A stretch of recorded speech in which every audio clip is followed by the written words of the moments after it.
Sa mapagpalang araw po sa ating lahat.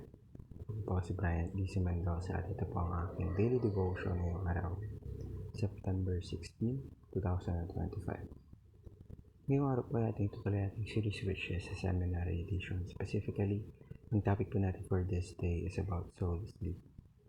Huwag kang mag-suicide. Ito ang tatlong dahilan.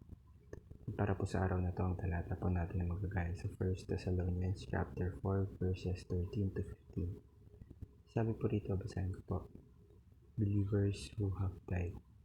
Brothers and sisters, we do not want you to be uninformed about those who sleep in death, so that you do not sleep like the rest of mankind, who have no hope. For we believe that Jesus died and rose again, and so we believe that God will bring with Jesus those who have fallen asleep in him.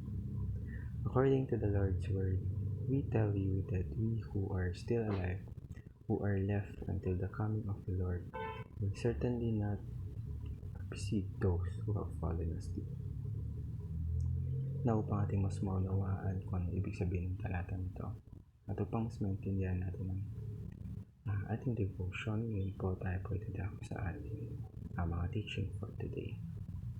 So alam niyo po yung buhay natin talagang napakahalaga. So napaka-importante na maintindihan natin kung gaano kahalaga ang ating buhay. So yung suicide po, kapag nag-suicide ng isang tao, it does not end its consciousness. Kasi there's more to a person than the momentary pain. And when you suicide, when you take your life, it doesn't erase the inner reality that will continue. And also, maraming tao po that's truly love.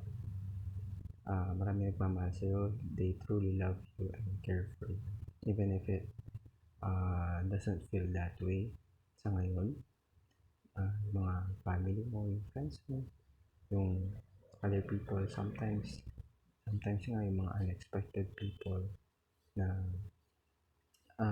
who are tied up with you and who would live deeply and forever kapag nawala ka. And also, ang Diyos po nilikha niya tayo with a purpose. God has a purpose and plan sa buhay mo. Even sometimes we feel meaningless, we feel empty. Trust me, it's part of His plan, and only God can say it. And so always remember that He cares about you personally, and that's why He has a purpose for you.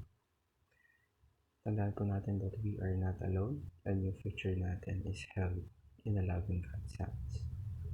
So ngayon po tayo pagdadako sa ating application. So ano nga ba yung dapat natin gawin or apply sa ating mga buhay? Unang-una po, we should be patient. We should learn patience.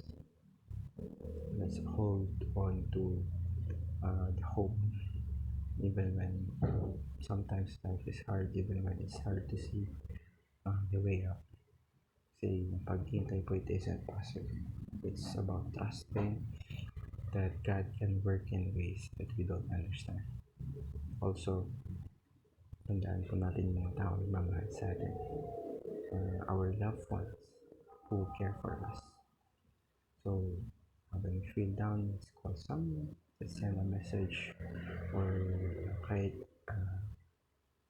hayaan mo na malaman ng isang tao kung ano yung mga nararamdaman mo. Just always remember that relationships are lifelines, and telling someone your struggles, your pain, it can bring or it can help to our comfort.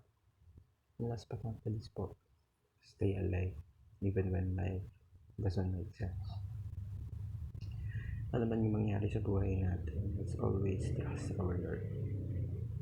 So let's take a deep breath, let's rest, okay lang magpahinga, and ask for help. So always remember that God has a purpose for us, hindi niya tayo kababayaan. Marami po tayong natutunan sa araw na ito.